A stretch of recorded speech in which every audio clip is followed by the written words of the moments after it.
안녕하세요. 성도님 여러분, 오늘 저녁에는 성령의 은사와 성령의 열매 그런 내용으로 함께 말씀을 연구하겠습니다.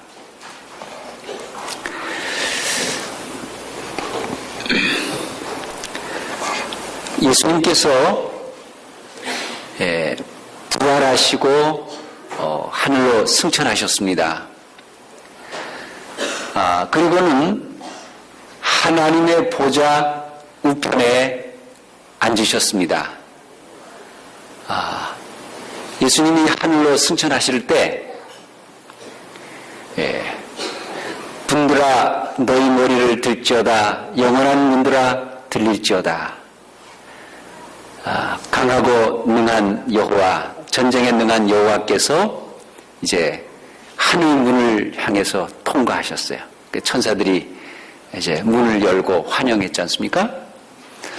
그 예수님께서 하늘 성소에서 새로운 이제 일을 수행하셨습니다. 그러니까 갈보리의 십자가의 그 구원 사역과 더불어서 하늘 성소에서의 그리스도의 봉사는 이 구원의 사역에 있어서 반드시 요긴한 부분입니다. 우리 재림교회는 아마 이런 속죄관을 가지고 있는 것 같아요.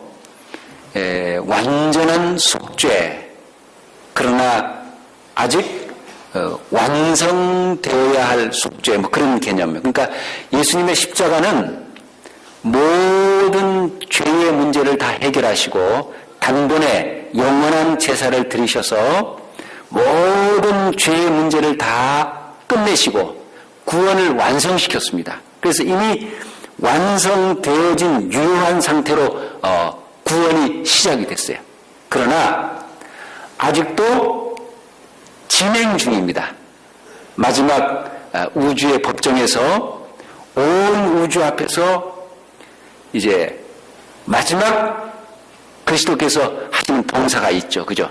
그래서 재림교회는 이제 그런 개념의 속죄관을 가지고 있습니다. 완전한 속죄, 그러나 아직도 성취되고 있는 그런 속죄에 대한 개념이죠. 그런데 예수님께서 하늘 성소에서 대관식을 하시고 그 기념으로 이 땅에 무엇을 내려주셨습니까? 성령 보혜사를 내려주셨어요. 그래서 그리스도께서 선물을 이 땅에 주셨습니다. 그 선물이 바로 무엇이에요? 보혜사 성령이십니다.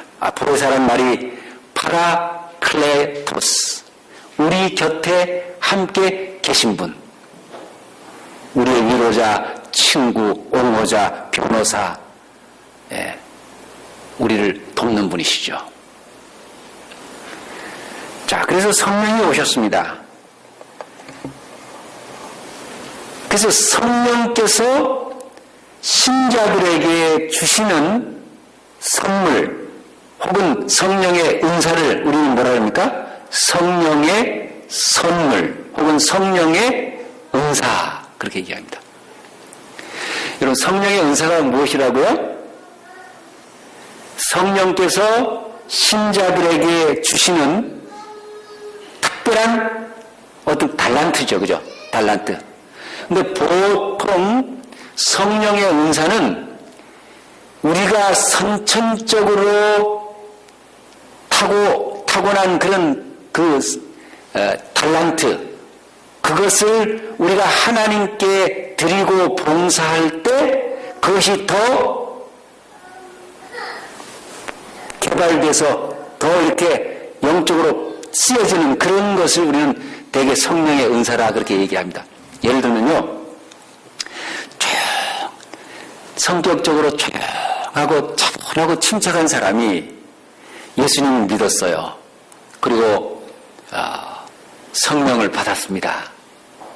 그런데 어느 날 그가 행정의 은사나 혹은 아주 복음을 전하는 아주 설교의 무슨 은사나 전도의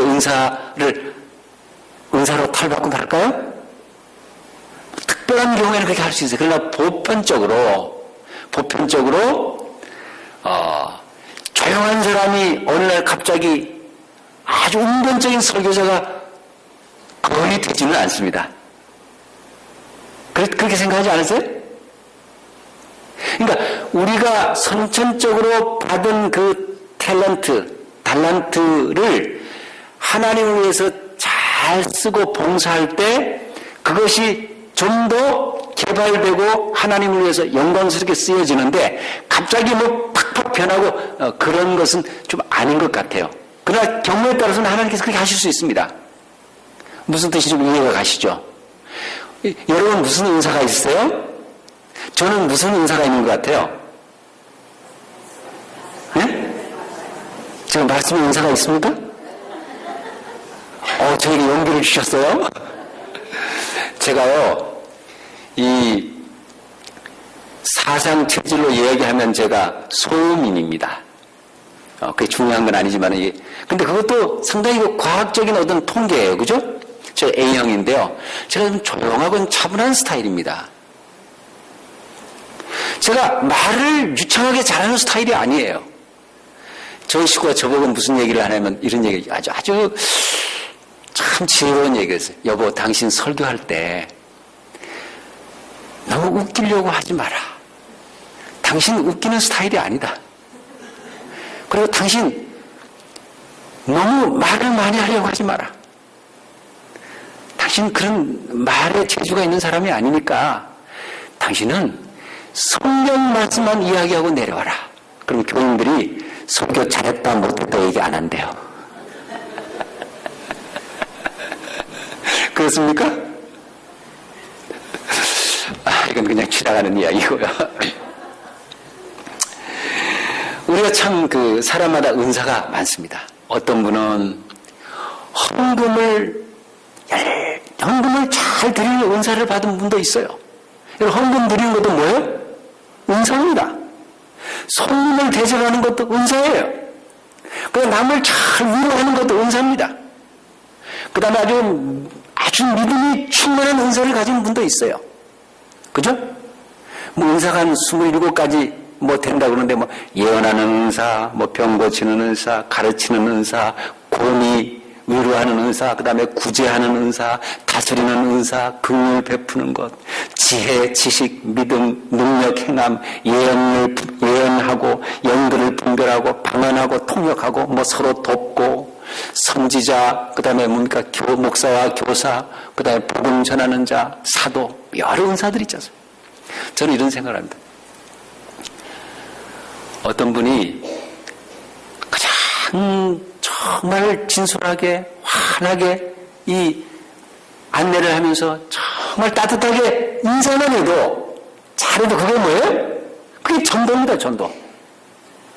저는 이렇게 생각해요. 교회를 청소를 깨끗하게 가지런히 해놓으면요 딱 들어와서 정말 교회의 기물이 잘 전도되고 깨끗하고 하면 사람이 들어오면서 기도하고 싶은 마음이 생기는 겁니다. 정말 교회가 참 아담하고 정말 가지런하면요 들어오면서 막 은혜가 쏟아지는 거예요. 청소를 잘하는 것도 뭡니까? 은사입니다. 그렇게 생각하지 않으세요?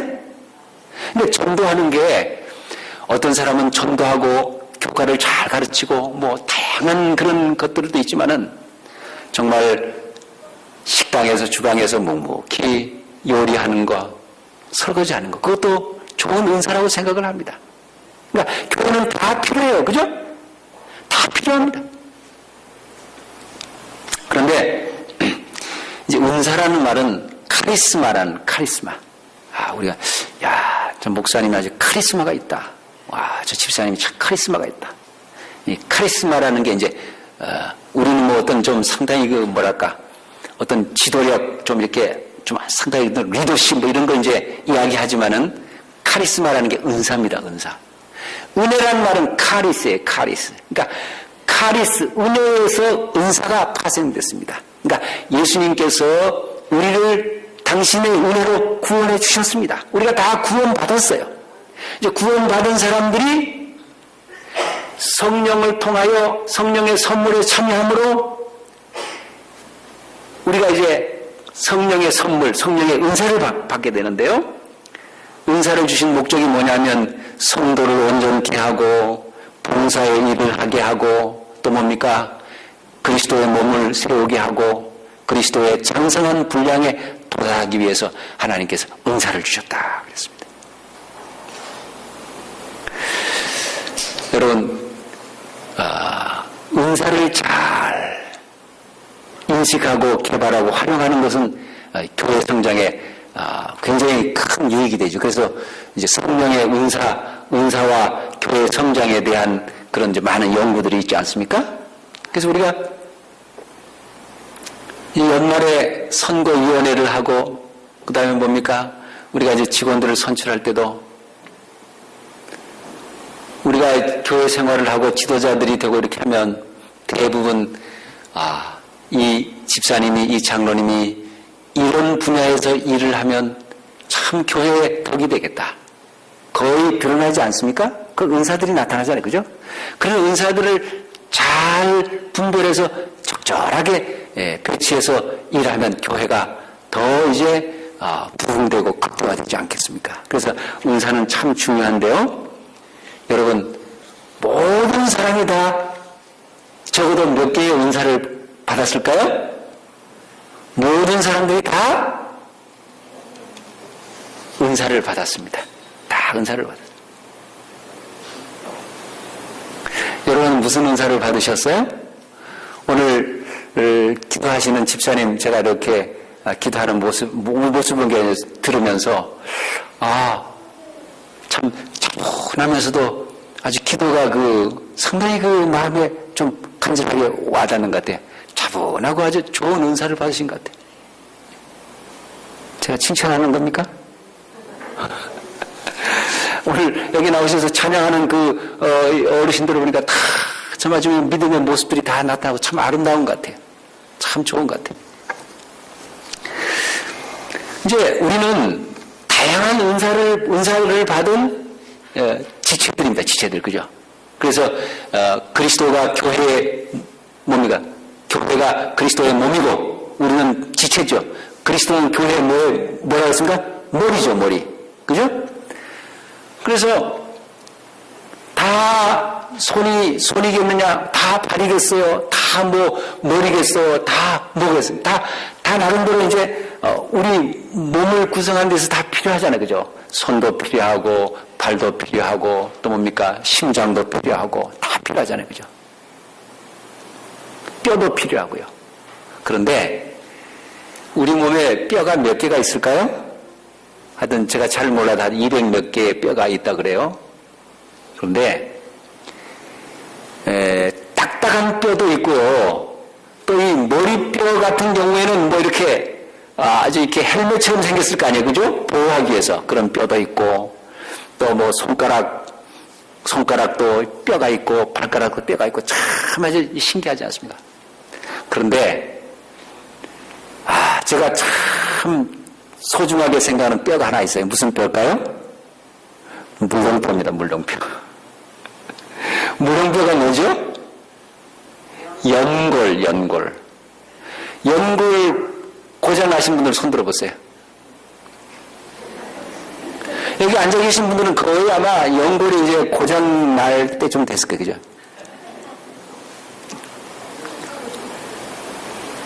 참 이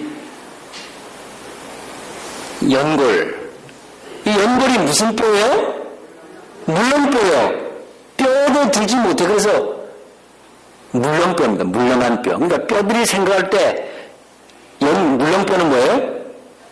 뼈도 아니에요. 뼈도 취급을 못 받아요. 그런데 뼈들이 활동을 하려면 이 물렁뼈가 딱딱한 뼈들이 잘 운전할 수 있도록 윤활하게 받쳐주는 역할을 한다 이 말입니다. 물렁뼈가 망가지면 얼마나 고통스러운지 몰라요. 그죠? 연골 참 중요하지, 그죠?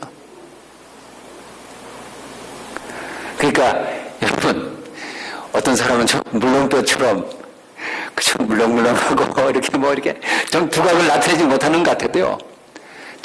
그런 사람이 있기 때문에 교회가 되는 겁니다. 정말 다 우리가 소중한 분들입니다. 그죠? 다 우리 다 소중한. 근데 로마서 이제 12장에 보면 바울이 처음에 그러므로 형제들아 내가 하나님의 모든 자비하심으로 너희를 권하노니 너희 몸을 하나님이 기뻐하시는 거룩한 산제사로 드리라. 이것이 너희가 드릴 영적 예배니라. 그래서 너희는 마음을 새롭게 함으로 변화를 받아 하나님의 기뻐하고 온전하신 뜻이 무엇인지 분별하도록 하라. 그러면서 처음에 헌신에 대한 이야기를 하고 있습니다. 그리고 한 4절부터인가 보면 은사에 대한 이야기를 하고 있어요. 자, 어떤 분들은 이렇게 얘기했습니다. 헌신의 신학이 먼저고 그 다음에 은사의 신학이다.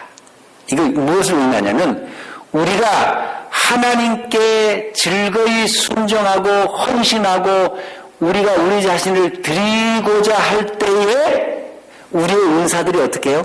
더 개발되고 더 확대된다는 것입니다.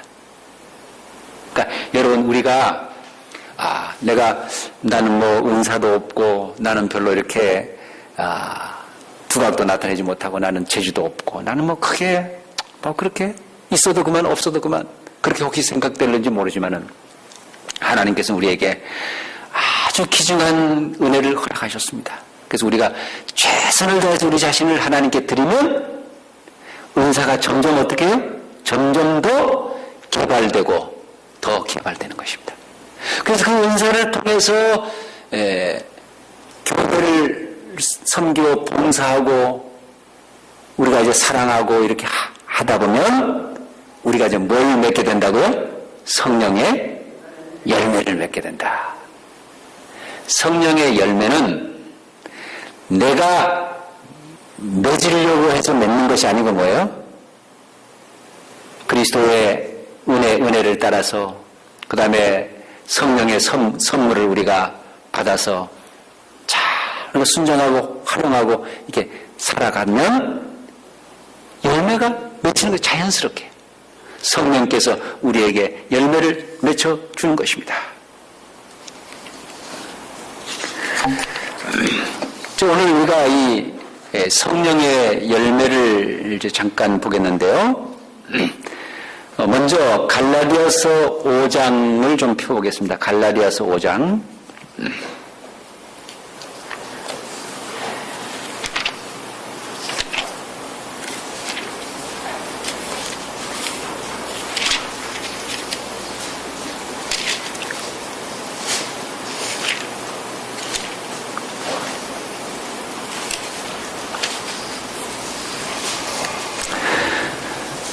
갈라디아서 5장 16절부터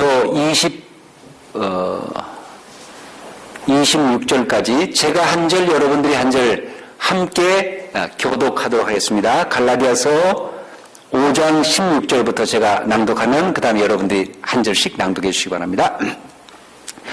내가 이르노니 너희는 성령을 따라 행하라. 그리하면 육체의 욕심을 이루지 아니하리라.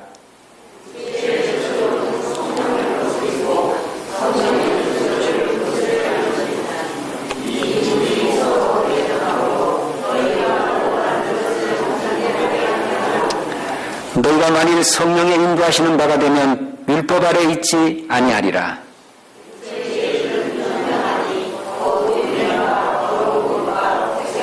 우상 숭배와 주술과 원수 맺는 것과 분쟁과 시기와 분냄과 당 짓는 것과 분멸함과 이단과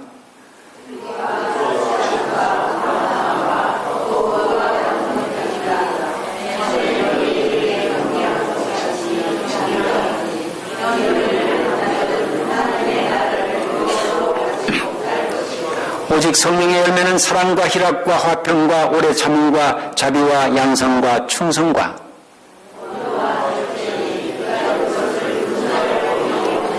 그리스도 예수의 사람들은 육체와 함께 그 정욕과 탐심을 십자가에 못 박았느니라.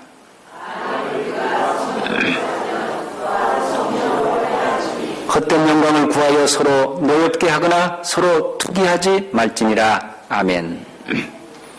자, 우리가 이제 여기에 갈라디아서 5장 22절에 성령의 몇 가지 열매가 나온다고요? 성령의 9가지 열매. 그런데 우리가 이제 조금 이따 살펴보겠지만 사실은 9가지 열매가 아니고 몇 개의 열매입니까? 하나의 열매입니다.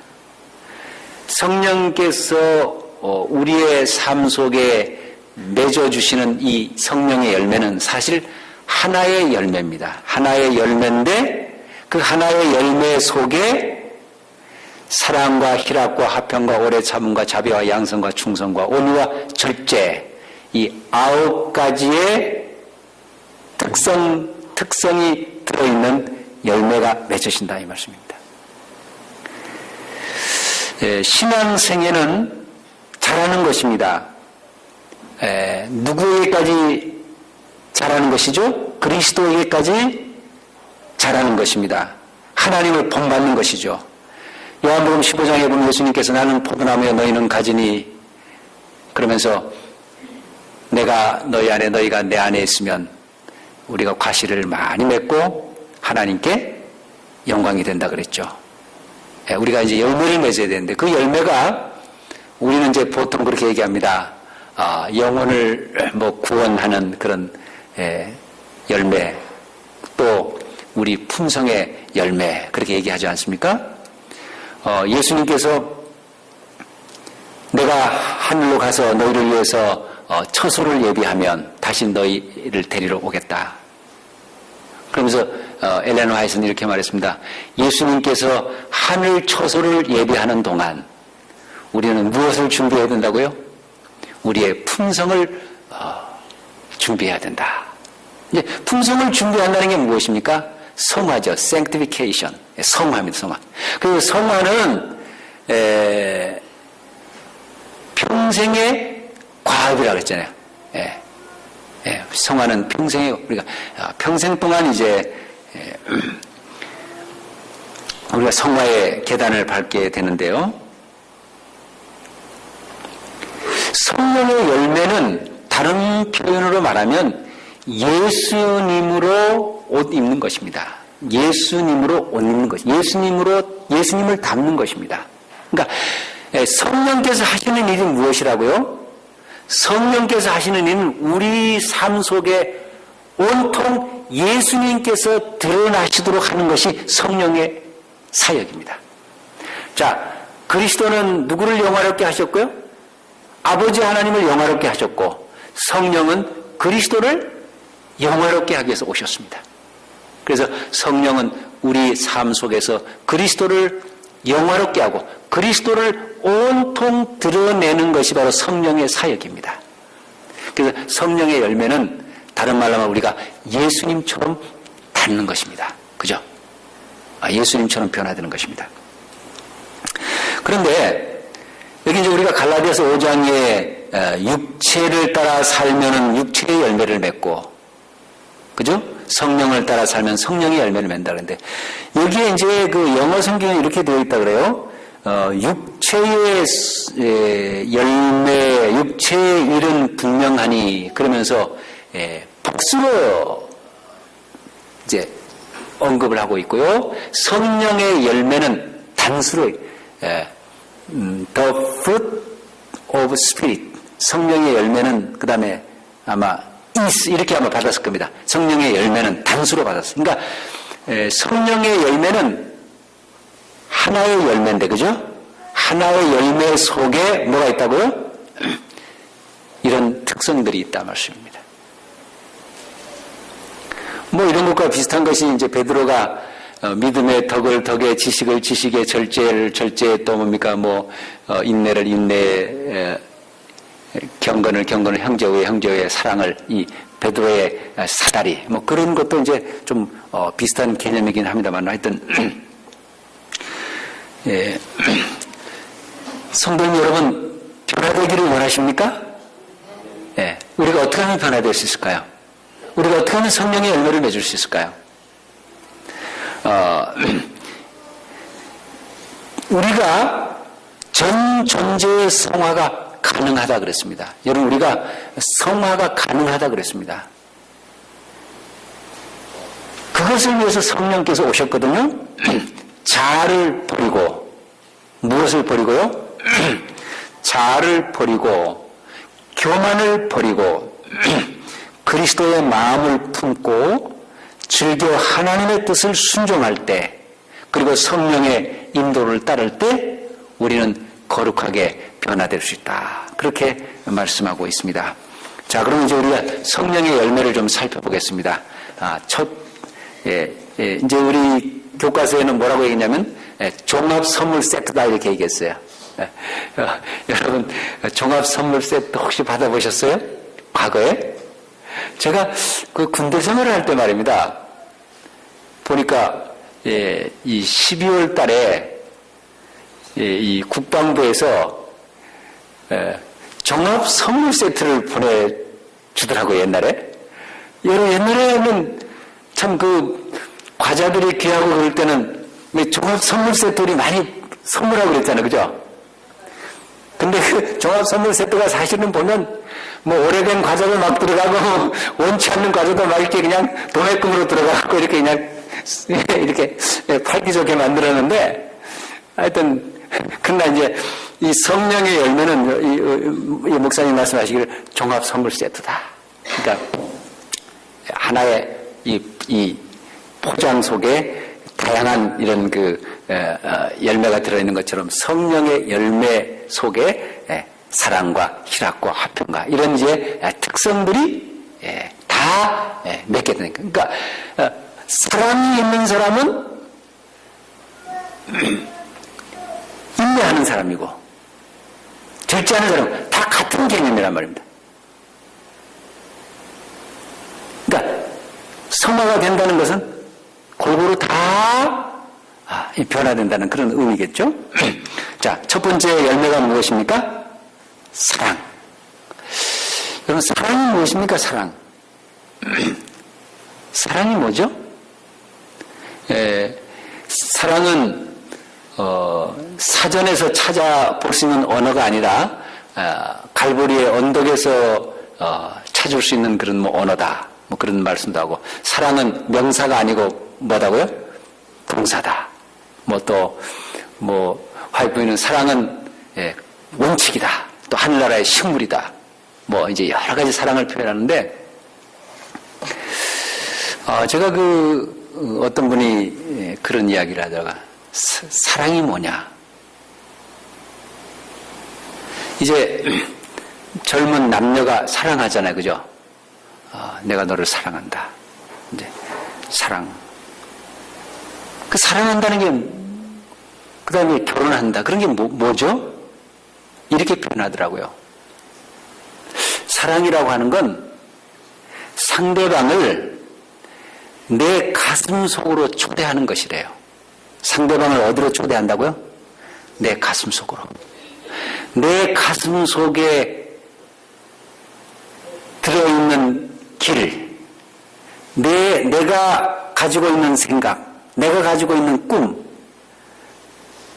그러니까 상대방을 내 가슴 속으로 초대해서 함께 나의 이야기, 나의 생각, 그 다음에 내가 꿈꾸는 것, 내가 원하는 것, 그것을 함께 들어주면서 함께 걸어가는 것이 사랑이다.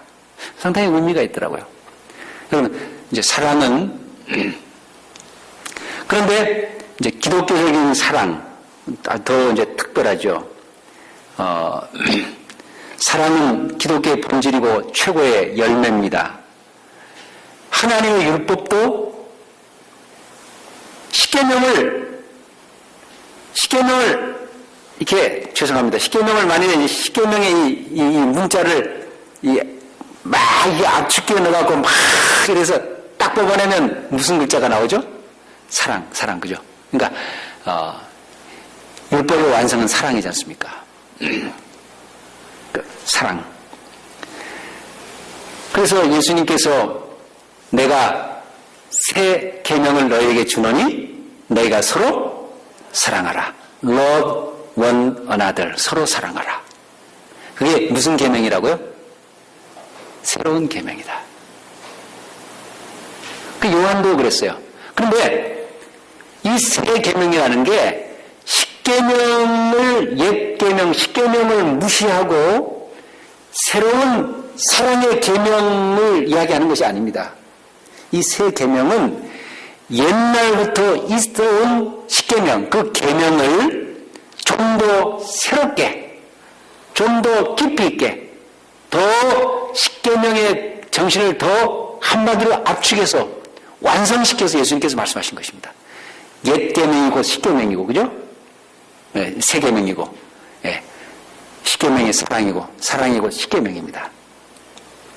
그래서 너희가 나를 사랑하면 내 계명을 지키리라. 그렇게 말씀했죠.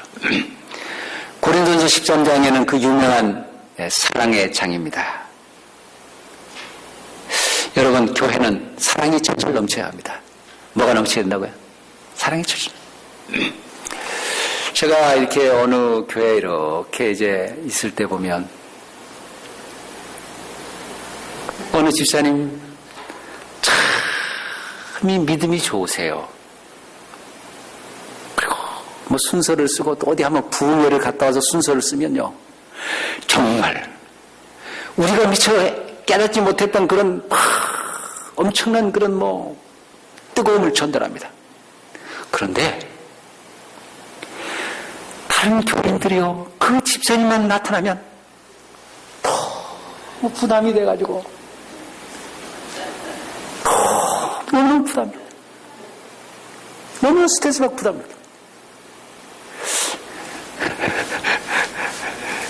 우리가 교회 생활하다 보면 뭐 그런 경우가 있잖아요, 그죠? 여러분, 우리가 정말 사랑스러운 집사님이 돼야 됩니다. 사랑스러운 목사님, 사랑스러운 장로님. 교회는 사랑이 철철 넘쳐가지고 그냥 오면은 그냥 가기 싫고 말입니다. 만나면 즐겁고 반갑고 너무너무 행복해야 됩니다. 그죠? 너무너무 만나면 반갑고 행복하고 너무너무 기뻐야 됩니다.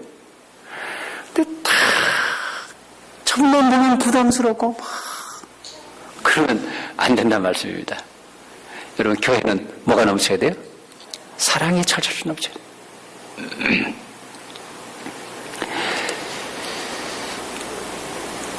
특히 이 젊은 청년들, 학생들을 우리가 많이 사랑해줘야 됩니다.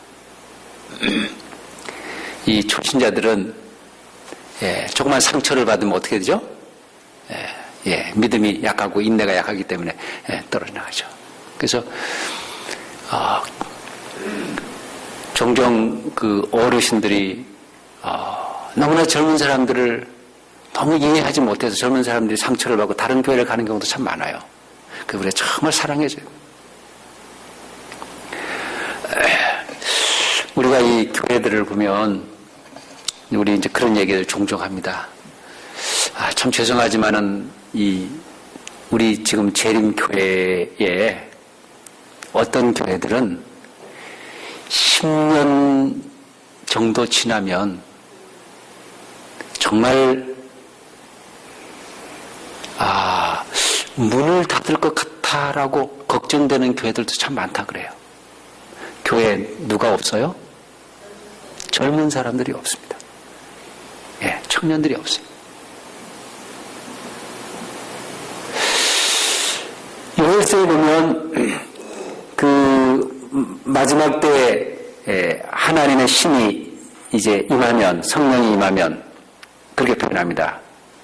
너희 늙은이는 꿈을 꿀 것이며 Your old man will dream dreams 그랬어요. 원로들은 꿈을 꾸고, 그 다음에 젊은이는 이상을 볼 거예요. Young man will see visions. 그 다음에 또 하나가 나옵니다. 너희 자녀들은 예언할 것이며 Your sons and daughters will prophesy. 거기에 제가 보면서요, 자, 원로들도 나오고 누가 나옵니까? 젊은 사람들이 나오고 그 다음에 누가 나와요? 아들과 딸들. 그러니까 이 성령이 임하고 성령이 역사하는 그런 그 미래의 모습은 세대가 골고루 다 엄청나게 부흥하는 그런 개념이에요. 역삼각형이 아니고 뭐예요? 정삼각형입니다. 근데 지금 교회뿐만 아니라 이 한국의 이제 경제 구조도 마찬가지고 하여튼 지금 젊은 사람 한 사람이 어르신 몇 분을 이제 앞으로 이렇게 봉양해야 될 정도로 그렇게 아주 위태로운 그런 이제 앞으로의 구조가 된다 그렇게 얘기하지 않습니까? 근데 교회도 참 젊은이들이 별로 없어요. 그래서 우리가 사실은 젊은 사람들 교회. 제가 청계천에 여러 해 전에 이제 처음 나가봤는데요. 제가 참 놀랐습니다. 청계천에 뭐가 흘러요? 물이 흐르는데요. 청계천에 물고기들이 있더라고요. 근데 제가 더 놀라운 것은 조그만 작은 그 물고기들이 굉장히 많은 걸 보고 제가 놀랐습니다. 청계천의 미래가 보였어요. 교회의 미래는 청소년들에게 있습니다. 그죠?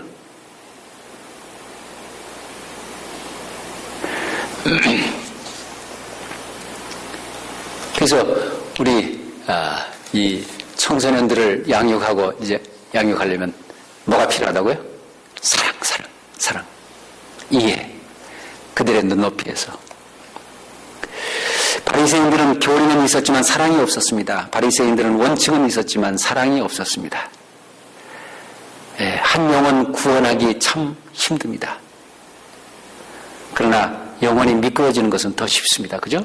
그래서 우리가 뭐가 충만해야 된다고요? 사랑에 충만해야 된다. 우리가 천사의 말을 하고 내 몸을 불살라서 하나님께 그 다음에 드리고 그 다음에 헌신하고 구제해도 But have not love. 그래서 사랑이 없으면 아무것도 아니다. 사랑을 위해서 기도하는 저와 여러분이 되기를 바랍니다. 사랑. 그 다음 두 번째가 사랑과 그 다음 무엇입니까? 희락은 joy, 기쁨이죠, 기쁨. 여러분 어떻게 기쁘세요? 어떻게 저 살만 나십니까? 어떻게 너무너무 기분 좋으세요? 어때요? 정말 죽지 못해서 산다 그런 얘기처럼 그건 아니지만은 정말 참 그렇게 힘드십니까?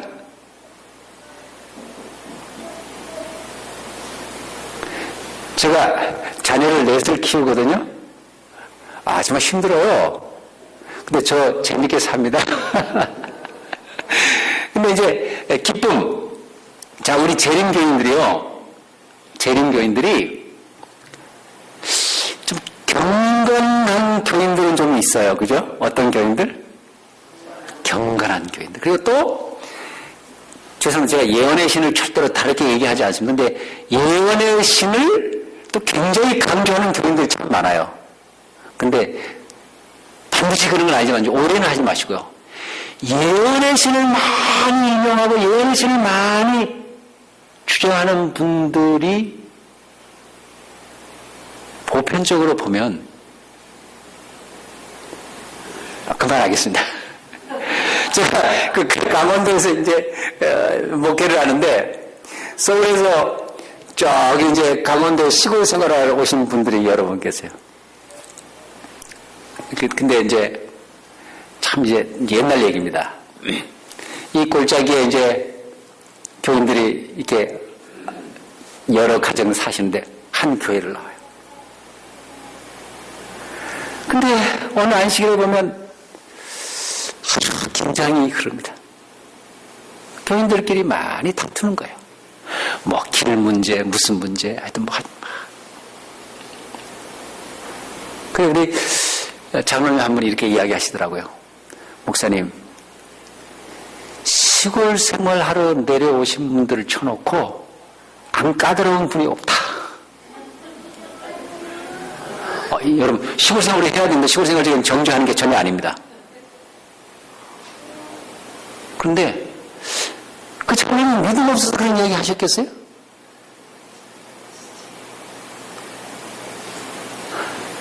하긴 시골 생활 아무나 가는 게 아닙니다.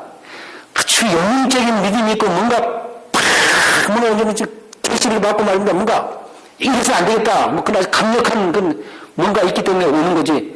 뭐 두려우시라고 이런 사람 시골생활 하러 가겠습니까? 시골생활 너무 어려운데요. 아주 믿음이 대단한 분들이요. 시골생활 참 필요하고 좋아요. 반드시 필요합니다. 그 창세기 19장 그 롯의 이야기 읽고 이렇게 하다 보면 시골생활 그런 것과 연관되지 않습니까? 근데 우리 이제 저런 교인들이 경건한 교인들은 참 많아요. 거룩한 교인들은 참 많습니다. 그런데 어떠냐면요. 그 크리스찬, 그러니까 좋은 그리스도인이기는 한데 not happy입니다. 행복하지 않은 거예요. 기쁘지 않습니다. 제가 극단적으로 얘기하는 건 아니고 여러분들 그냥 말씀을 잘 이렇게 정리해서 들으시기 바랍니다.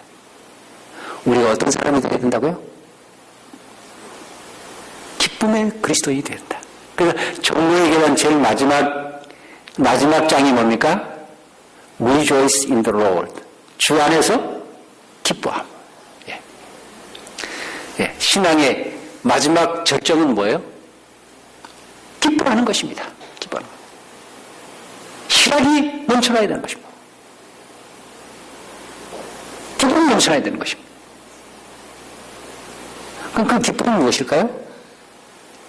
하나님과 하나 되는 것입니다. Oneness with God. 하나님과 하나 되는 것이 진정한 기쁨입니다. 구약에 5대 제사가 나오잖아요. 레위기서에 보면 뭐가 나오죠? 번제, 또 뭐가 나옵니까?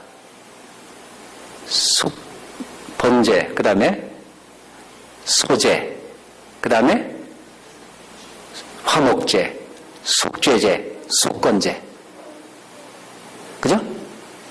5개의 제사가 나오는데 화목제가 무슨 제냐면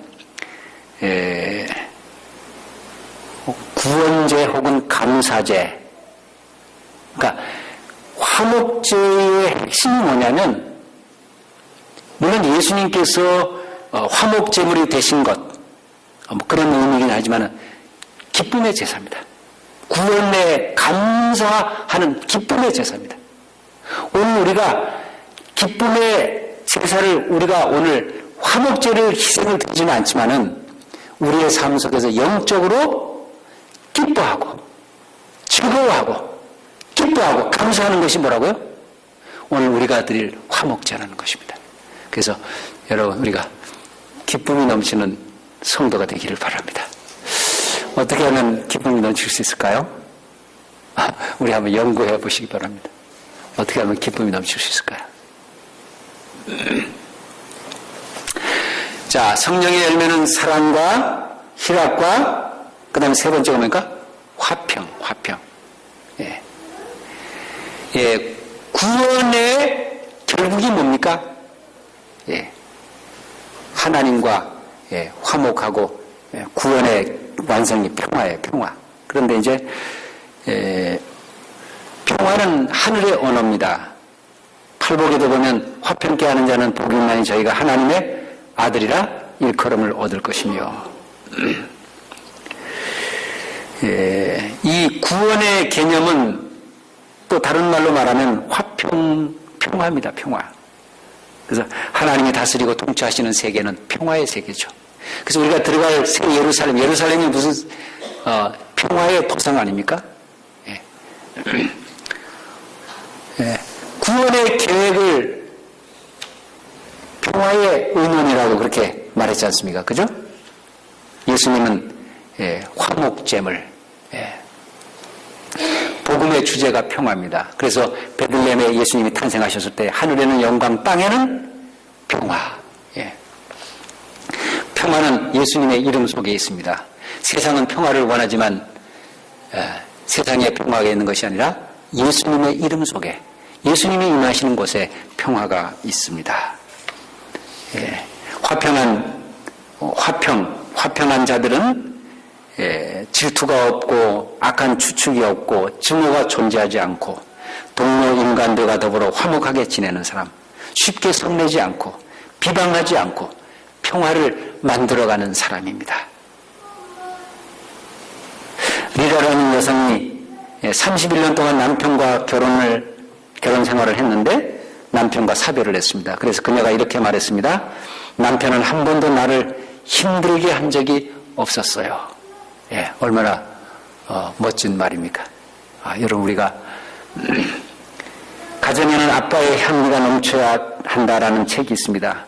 가정에는 무슨 향기가 넘쳐야 된다고요? 아빠의 향기, 남편의 향기, 아내의 향기가 넘쳐야 한다. 그런 가정에서 자란 자녀들이 평화의 일꾼이 되는 것입니다. 교회도 목사님은 사랑과 평화의 향기가 넘쳐야 되고, 장로님은 편안하고 다정스러운 친밀한 향기가 나야 되고, 집사님들은 잔잔하고 상냥한 친절이 배어나야 됩니다. 제가 아주 오래전에 어느 교회에서 이제 저녁에 이 팔복을 설교하면서 이 화평한 자는 복이 있나니 이 말씀을 제가 이제 설교를 했어요. 그럼 저녁에 설교를 마치면서 여러분, 화평한 사람은 어떤 사람입니까? 제가 이제 갑자기 그런 질문을 던졌어요. 여러분, 화평한 사람이 어떤 사람이죠?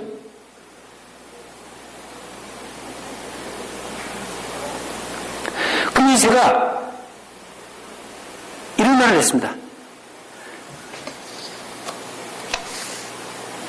화평한 사람은 한마디로 말하면 편안한 목사, 편안한 장로님, 편안한 아버지, 편안한 남편, 편안한 아내. 저렇게 결론을 내렸어요. 근데 그날 이웃교회 교인이 저녁에 아마 그 교회가 굉장히 이제 복잡한 문제가 있었던 것 같아요. 그래갖고 이제 어떻게 저희 교회로 오셨는데 그 말씀을 듣고는 눈물을 펑펑 쏟으시더라고요. 눈물을 펑펑 쏟으시더라고요. 우리 교회가 어떤 교회가 되어야 된다고요?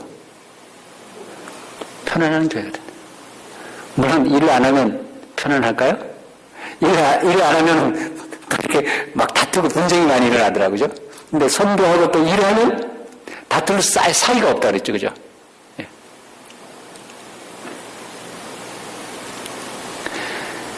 근데 우리가 어떻게 하면 성화가 되죠?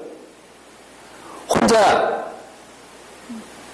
저기 그 산골에 가서 혼자서 이렇게 가족이 가서 이렇게 믿음 생활하고 예배 드리고 이러면 우리가 거룩해집니까?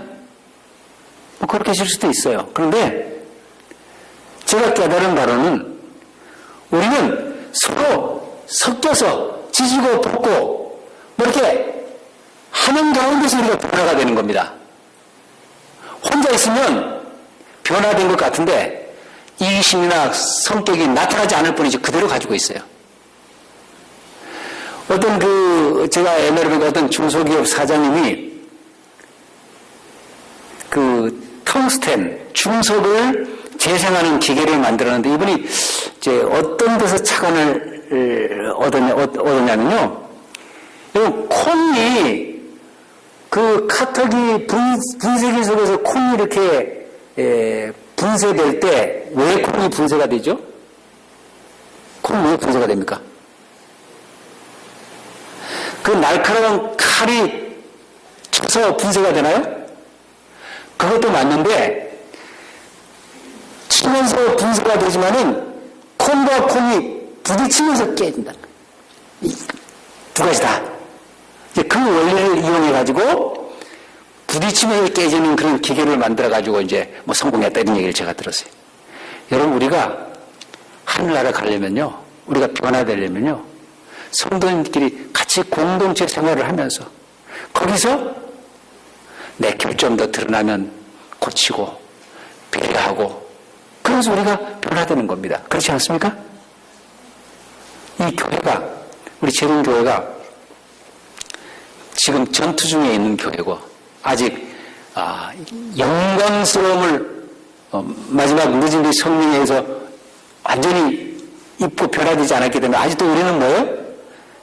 부족하고 좀 이렇게. 그렇지만은 하나님께서 우리를 영광스럽게 보시죠.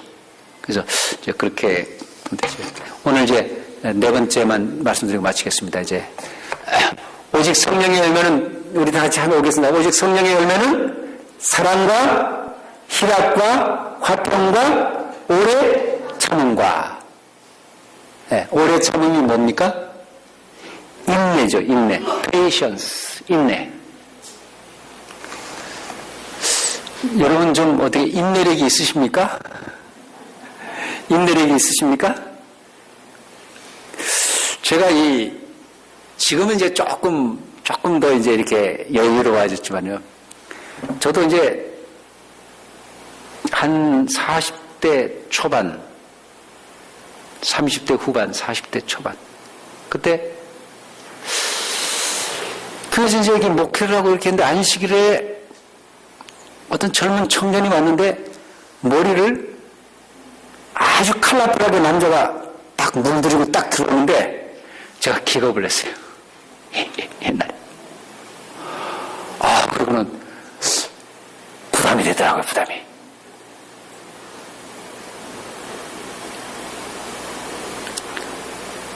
우리가 이제 많이 이렇게 느슨해졌지만은 여러분 한 10년, 20년, 30년 전만 해도 어떤 여자분이 귀걸이하고 목걸이하고 반지하고 교회에 딱 들어오면 집사님들 무슨 생각 하셨죠? 내가 언제 좀 이 이야기를 해줄까? 뭐 그런 생각 안 하셨어요? 우리 다 그랬잖아요. 그죠? 예? 내가 언제 기회가 되면 한번 저걸 얘기해줘야 될 텐데. 우리가 그 생각을 가지고 있으면 그 영혼을 구원하기가 쉽지 않습니다. 그죠? 왜냐면 그 사람들은 세상에서 그것이 그 사람들의 그 패턴인데, 참 멋있다, 아름답다, 참 머리 멋있게 물들었네? 이런 생각을 하면 그 영혼을 접근할 수 있다, 이 말입니다. 근데 그런 생각 안 드세요? 우리는 사람이 오면요, 처음부터 이 머리를 열어가지고, 이 침대를 집어넣어주려고 그래요. 머리를 쪼개가지고. 이게 머리가 열려집니까? 잘 안 열리는데 이게 억지로 넣었어요? 근데 마음이 안 열리기 때문에 금방 돌아서고, 그냥, 관계없습니다. 그래서 중요한 건, 가슴이 열리고 마음이 열려서,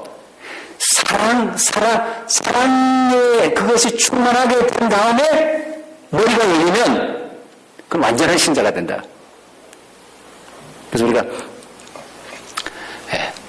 오래 참는 것이 좀 필요합니다. 오래 참는 것이. 근데 여러분 인내하면 누구를 떠올립니까? 인내.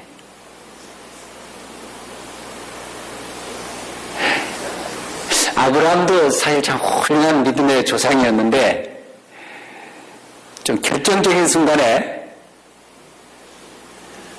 초조해지고 하나님께서 내 자손이 하늘의 별처럼 바다의 모래처럼 하나님께 약속하셨는데도 자꾸 초조해지니까 아내가 뭐라 그랬습니까? 여보, 예? 아들을 낳아야 된다. 그래서 인내하지 못하고 아브라함이 그래서 이제 오늘까지 이렇게 엄청난 그런 여러 가지 이제 그런 역사들이 나타나지 않습니까? 모세는 자기의 지혜와 자기의 생각으로 이스라엘 백성 동족들을 구원하고자 폭력적인 방법으로 어떻게 해요? 시도를 했어요. 그것 때문에 결국은 바로에게 쫓겨서 40년을 양치기에게 목자로서 생활하면서 백성들을 지도하기 전에 먼저 자기가 하나님 앞에서 순종하고 인내하는 현명함을 배운 다음에 이제 지도자가 되지 않습니까? 이제 가장 인내의 대명사는 누구죠? 욥에 대한 이야기 우리 이제 참 욥기는 인간이 왜 고난을 당하는지 고난에 대한 빛을 비춰주는 그런 책입니다. 야고보는요, 여러분이 이 교과서에도 이제 야고보에 대한 이야기를 하고 있는데요. 야고보는 이렇게 얘기했습니다. 우리가 믿음 생활을 하다 보면 뭘 만난다고요? 뭘 만난다고요? 시험을 만난다고 그러세요. 근데 시험이 어떤 시험이라고요? 따라합시다. 여러 가지 시험.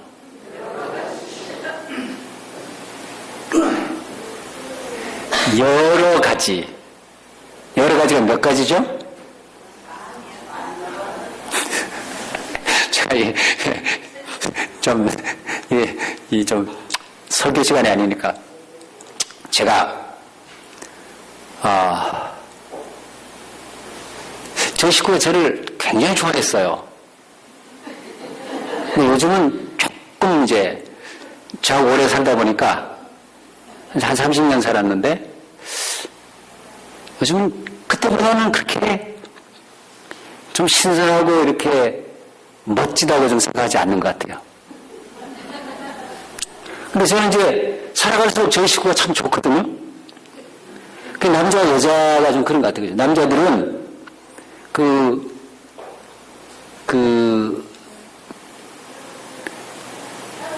아내가 슈퍼 밖에서 나가도 따라가고 싶어하고 이제 한 50대 중반 60대가 되면 이제 아내 없이는 못 살 정도로 이렇게 필요한 이제 그런 시대가 된다 그런다. 근데 제가 좀 부끄러운 얘기인가는 코를 좀 심하게 곱니다. 언제부터인가. 근데 이게 참 너무 아내한테 스트레스를 주는 거예요. 그리고 요즘은 이제 제 식구가 침대 상석에서 자고 저는 저 바닥 밑에서 이제 저 밑에서 이제 제가 아주 기쁨으로 겸손하게 그리고 코를 고니까 식구가 잠을 못 자는 거예요. 어떤 데는 제가 또 더 배려하기 위해서 거실에 가서 자다가 이제 새벽에 일어나서 이제 책상에도 올라가고. 근데 한 번은 옆에서 잠을 자는데 코를 고니까 이제 저희 아이가 얼마나 참 스트레스를 받겠어요. 그죠? 근데 코를 골다가 내가 무슨 꿈을 꿨는지 하면서 탁 쳤어요.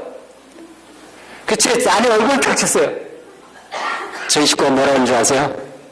참 여러 가지 하네.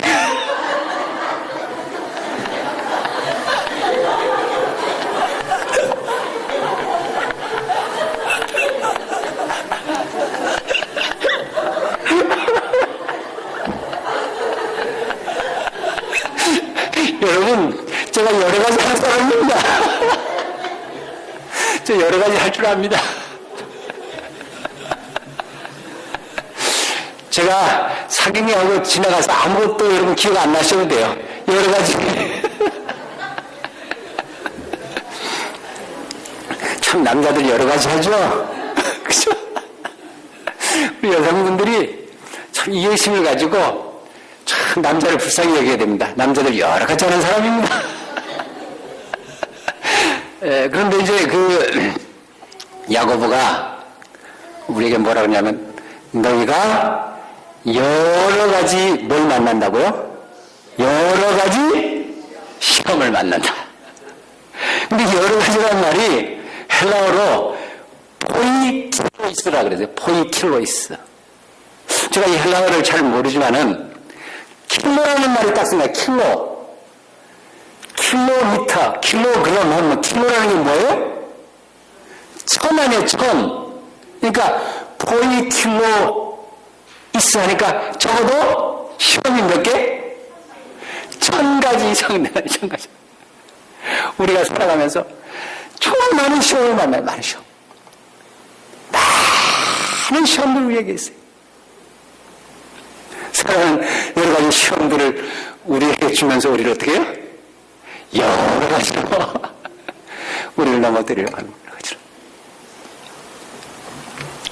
그런데 너희가 여러 가지 시험을 만나거든 시련을 당할 때 어떻게 하라고 했어요? 기쁘게 여기고 또 뭐 하라고요? 인내하라. 참고 인내하면 어떻게 된다고요? 우리가 온전한 신앙인이 된다. 그래서 야고보는 욥의 인내를 배우라고 그렇게 말합니다. 여러분, 우리가 인내하는 성도들이 되시길 바랍니다. 예. 잠깐 후면 어떻게 해요? 오실 리가 오시리니. 예. 오실 리가 He who is coming will come 그랬어요. 예. 오시고 있는 분이 오신다 그랬어요. 예수님 지금 오고 계신 분이시죠. 오실 리가 오시리니 지체하지 아니하리라. 뒤로 물러나면 기쁘시게 못하나니 침륜에 빠지지 말고 어떻게 해요? 인내로 인내하라 그랬죠. 성도님 여러분, 우리 모두 하나님의 성령의 인도함을 받고 성령의 은사를 잘 우리가 개발하는 가운데 열심히 봉사하고 헌신하고 순종하는 가운데서 성령께서 우리 속에서 아름다운 열매를 맺어서 예수님으로 우리가